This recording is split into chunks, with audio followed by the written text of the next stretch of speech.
Are you sure you took that story from the Bible? Sin.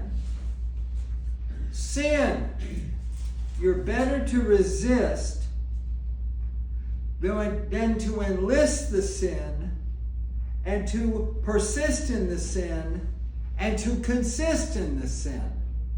Because you see, if you enlist sin, if you persist in sin, you will consist of sin. Mm-hmm. I want you to remember.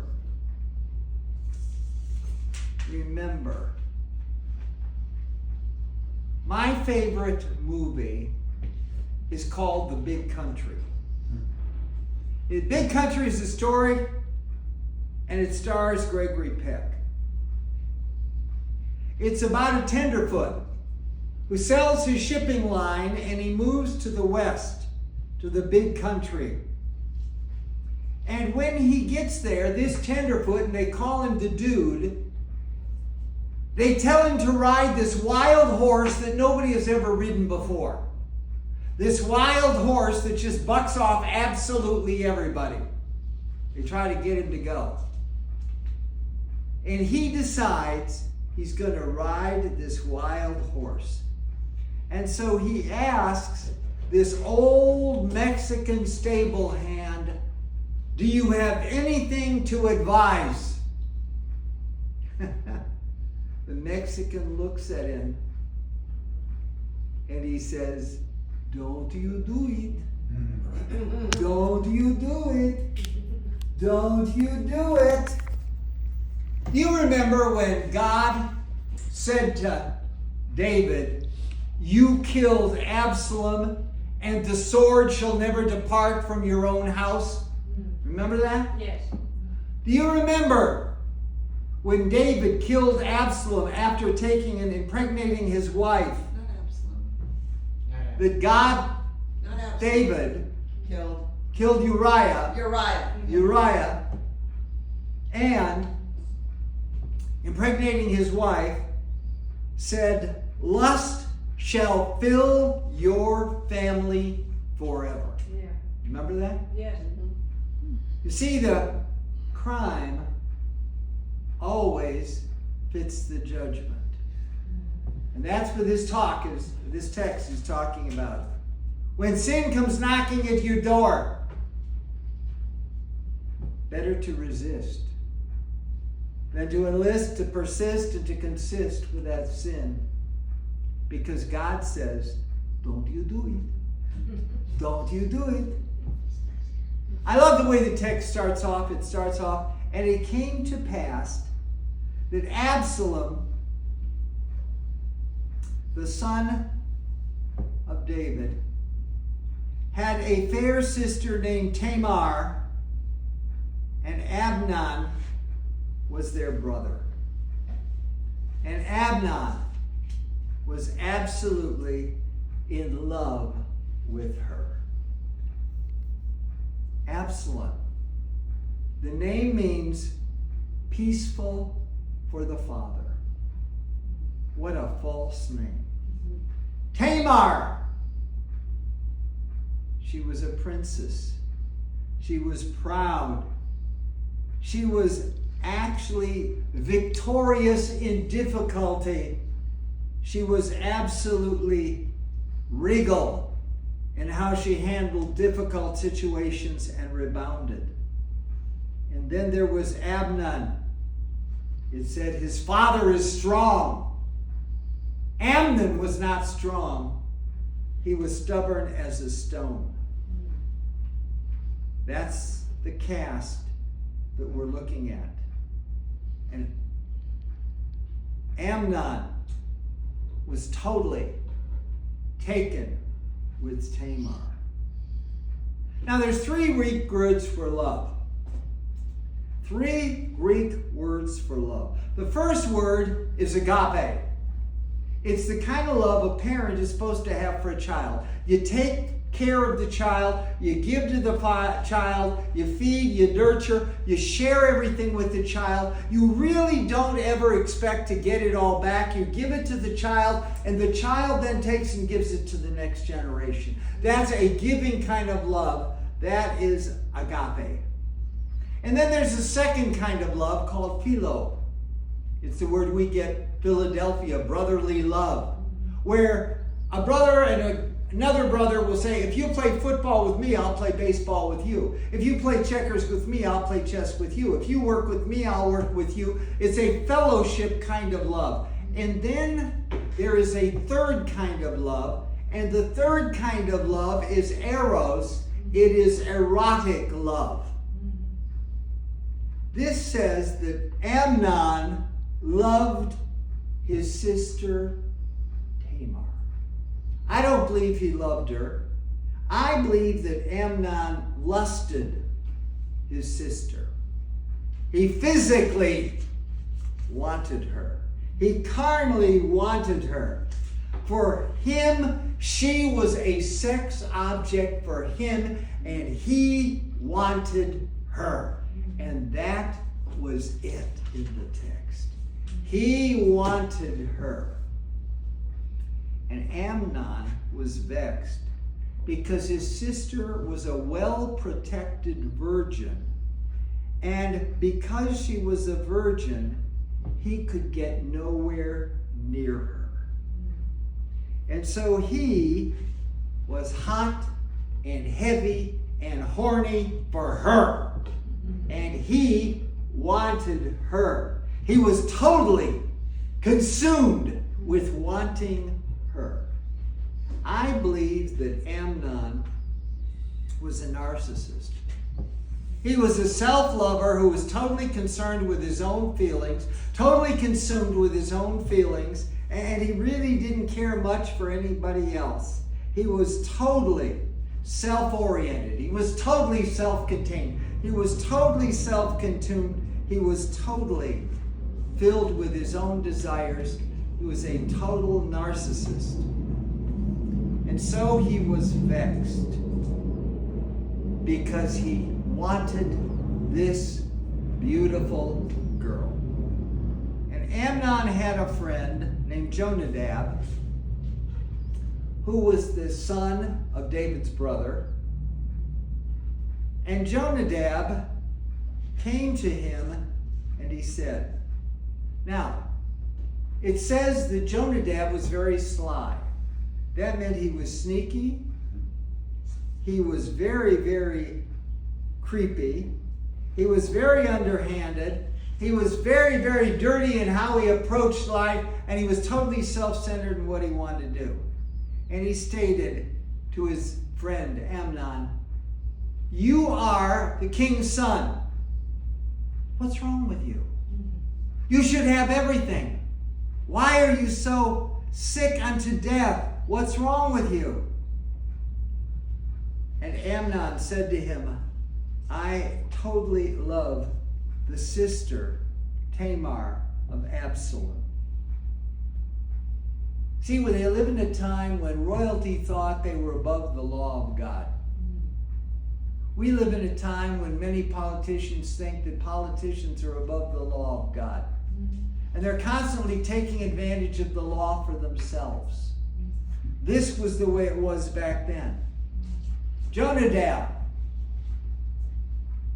was raised in such a way that he thought that royalty had all they wanted. And note, the family relationship is brought in. I am in love with Tamar, the sister of Absalom. He recognized there was a family relationship that was there. And so Jonadab gives him an idea. He says, lay on a bed and make yourself sick. And as I look at you, that's not going to be very hard for you to do. Because you look pretty sick the way you are. You're lovesick, but nobody knows it. So you might as well get physically sick. And then tell your father that he should send your sister Tamar And Tamar should draw near to you, and she should make meat for you. She should make dinner for you, and he will send her to you. Have you ever noticed that mental, emotional difficulties make people sick? Mm-hmm. Have you ever noticed when people are really depressed and really distressed, they can get really, really sick? When they really are depressed, really distressed, they really can get down and get physically sick.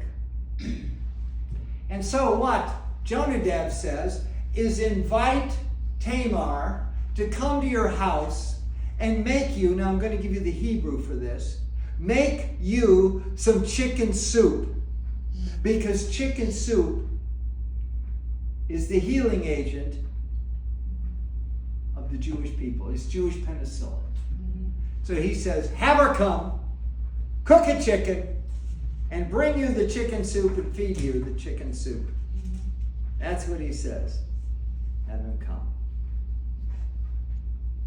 And so, Amnon said to David, have my sister come and nurse me, for I am sick. So David told Tamar, he sent Tamar, he said, go to your brother and take care of him. Nurse him. So Tamar went. This is pretty good family stuff, isn't it? He sees a sick son. He sends the daughter to nurse the son, and everything seems good. And Amnon saw that she was coming. She was cooking. She was ready to make the chicken soup. The Jewish penicillin was coming. He was ready. And so he tells all the males in the house, you can all leave. He gets rid of everybody to whom he is accountable. And I want to point out, when you get rid of everybody to whom you are accountable, that's a danger sign. Yeah. And that's when God says, don't you do it. That's when God looks at you and says, don't you do it. When he sent those men out, don't you do it. And she comes over, unsuspecting, carrying this pot of Jewish penicillin to make him well. And he grabs her hand and he pulls her. And he says, come lie with me, sister. I mean, have you ever heard anything more blunt, more brutal, more terrible than that? And she says to him, no, brother. No, do not force this. For such is not done in Israel. Do not do this great folly. Notice, she gives him very good counsel. She gives him very good understanding. I want to point out to you, this was the kind of behavior that the Canaanites did when God said to Israel, go in there and wipe them all out. This was the kind of family behavior they had for the Canaanites. And so God said, wipe them out. And then he wrote the laws in the book of Leviticus to say, don't do this, don't do that, don't do this. When you feel like doing this, God said, don't you do it. Don't you do it. Don't you do it. This was the Canaanite stuff. And she says, don't do such folly. These kind of things are not done in God's people, Israel.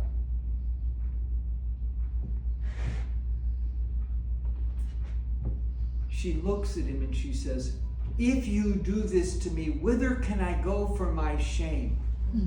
To have been assaulted by my own brother and my own family. Whither can I go to get away from that?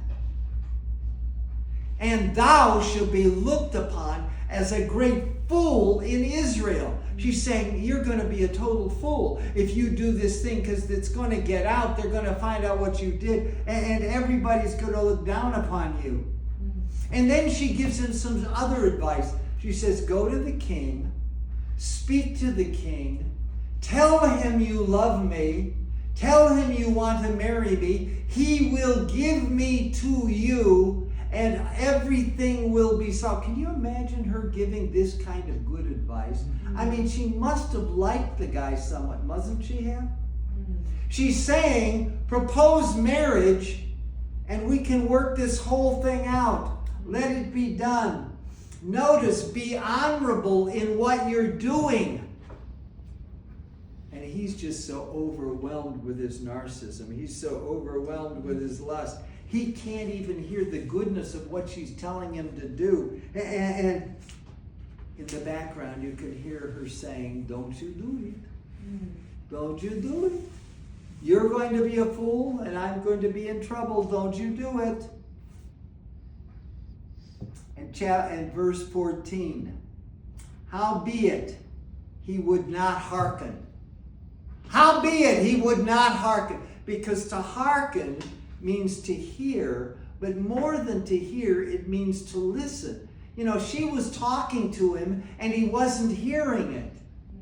People can talk to you and you not hear it. And he would not hearken. He would not hear and listen and understand and obey what she was saying.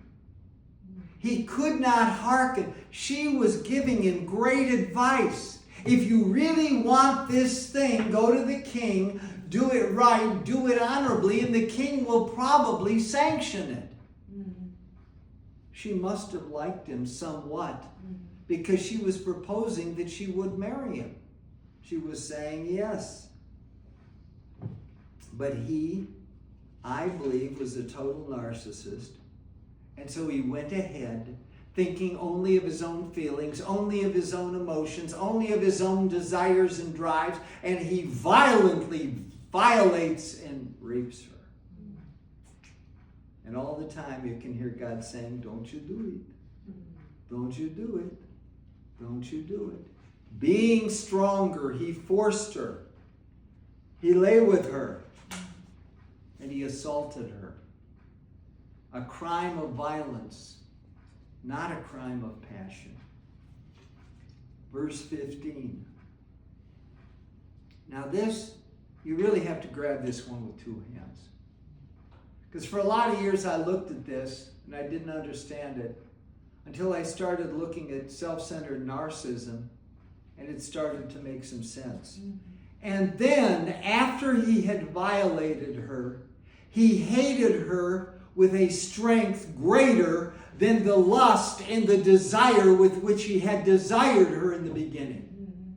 When it was all over and he was burned out and it was done, then he hated her with a hatred that was greater than the lust with which he had lusted her. That's the depth of his narcissism, of his self-centeredness. And he arose. I mean, can you imagine standing up and saying, now get out? Huh? This man who's so passionate and so desirous and spent months chasing her and hounding after her suddenly just says, get out. Be gone. Be gone. See, this is a narcissist, totally ego-driven, totally self-driven, totally self-consumed, so totally after his own emotions, after his own feelings, after his own drives. She was only a sex object for him. She was never a reality for him. And he says, be gone and get out. And then we see the depth of this man's perversion, where he says, and she looks at him. She's still talking to him. She says, this evil of kicking me out, of throwing me out, of driving me out, it is greater than that which you've just done to me. If you socially push me out and push me into a society where you've done this to me, that makes me more of a reject than what you have done to me already. She sees it in the social context of the entire community and the entire family. She sees it in a proper vein, and he totally misses it.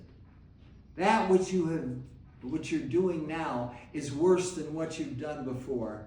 But he did not listen to her.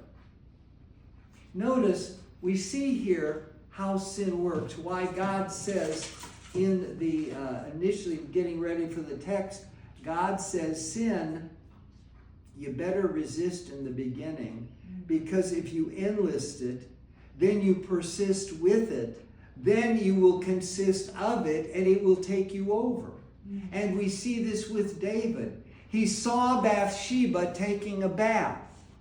Then he invited her up to the palace. He showed her all the wealth of the kingdom and pretended like it was his own. And he seduced her.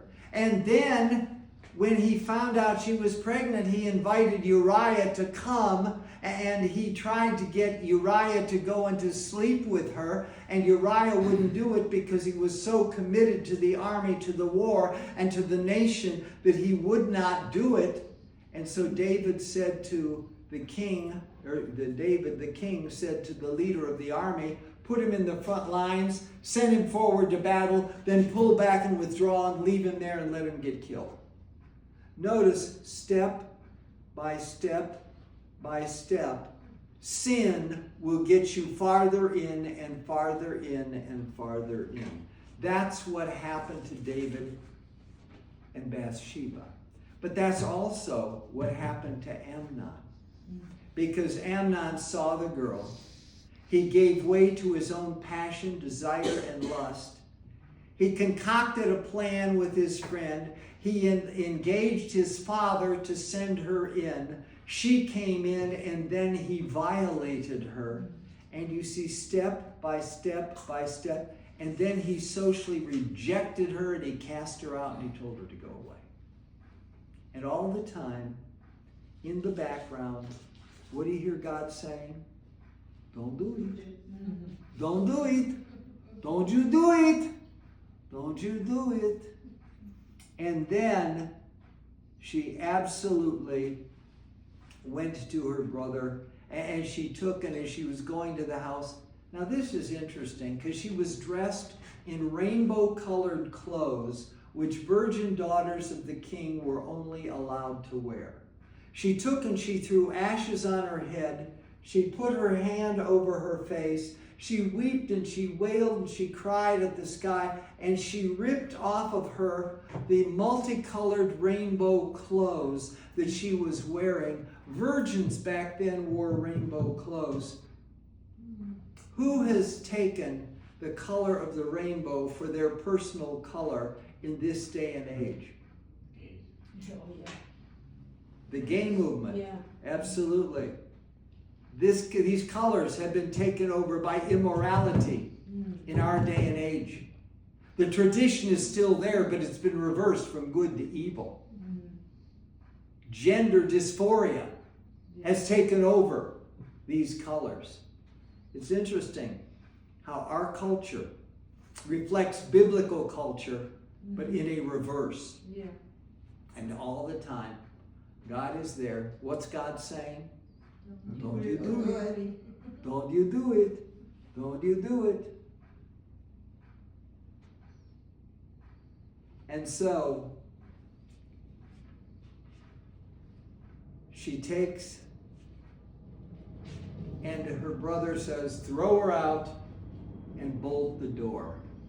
Can you hear the slam of the bolt, the click of the bolt? Notice how hard he is. He calls his servant, and he says to the servant, you throw her out. I'm not going to touch her anymore. She's no longer mine. She's gone. She's out. Lock the door. And so they take and they throw her out. And she then goes to her brother Absalom, and she is just absolutely lost. And Absalom says to her, what happened? And she tells him. And he says to her, hold thy peace. Here you start to see what a cool customer Absalom really is. Hold thy peace. He is my brother. We cannot do anything right now. Hold thy peace. But in his heart, he was seething. In his heart, he was raging. In his heart, he was filled with wrath for what had happened to his sister. And he spake unto her, hold thy peace. And it says, And King David did nothing. Mm-hmm. The father, the leader, the head of the house, let the whole thing go to hell. Mm-hmm. The one who could have judged and brought some justice out of this, he had 2 years to bring justice. He did nothing. That's what happens when you do nothing good.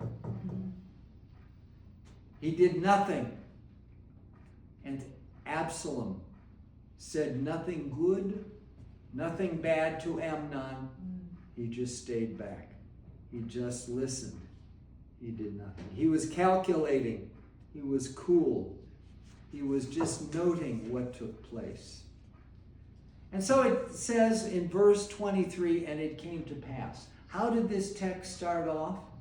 And it came to pass. Verse 23, and it came to pass. And in verse 30 at the ending, it'll say, it came to pass. You all know from what I have taught that it came to pass means that God was working through the whole circumstance.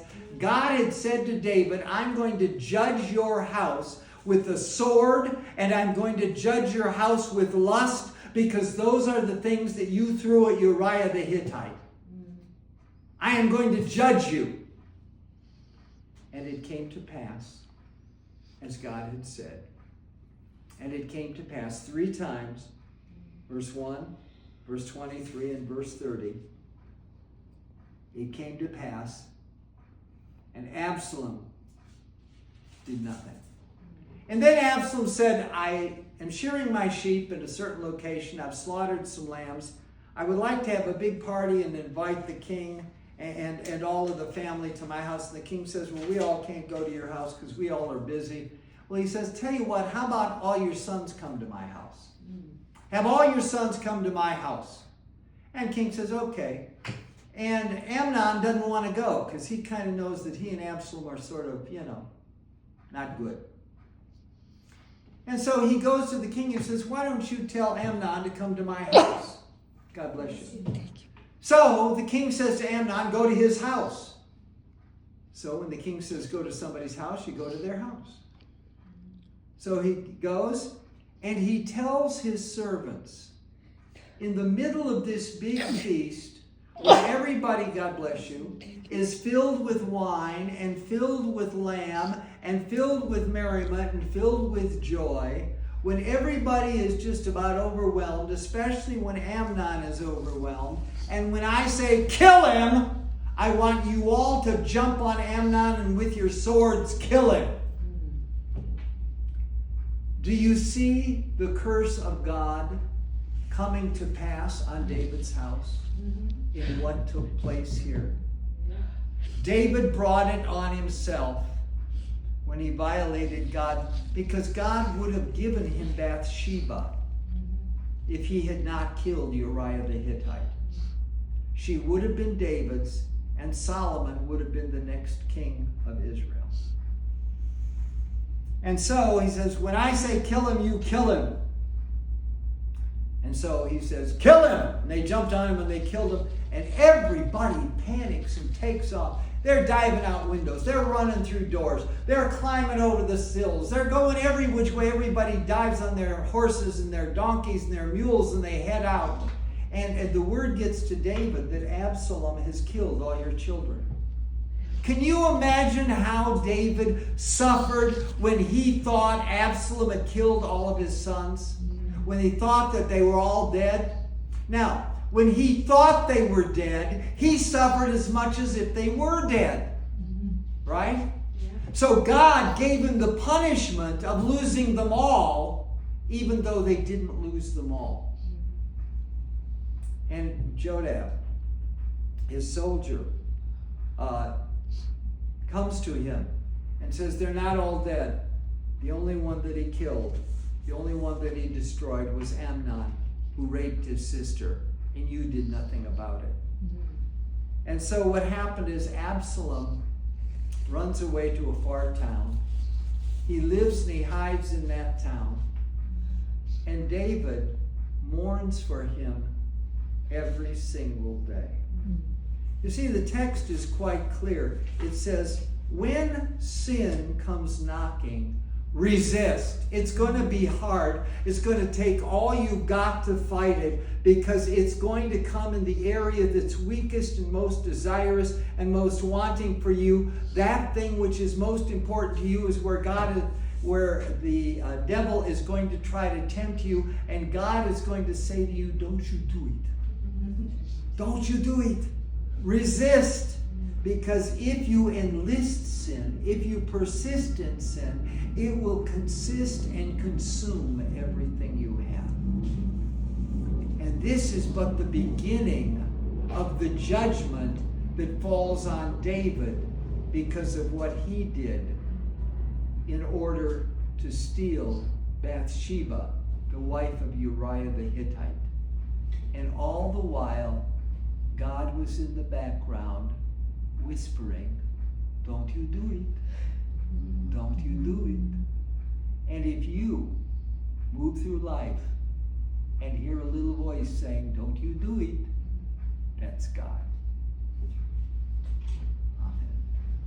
Will you rise for the Aaronic benediction?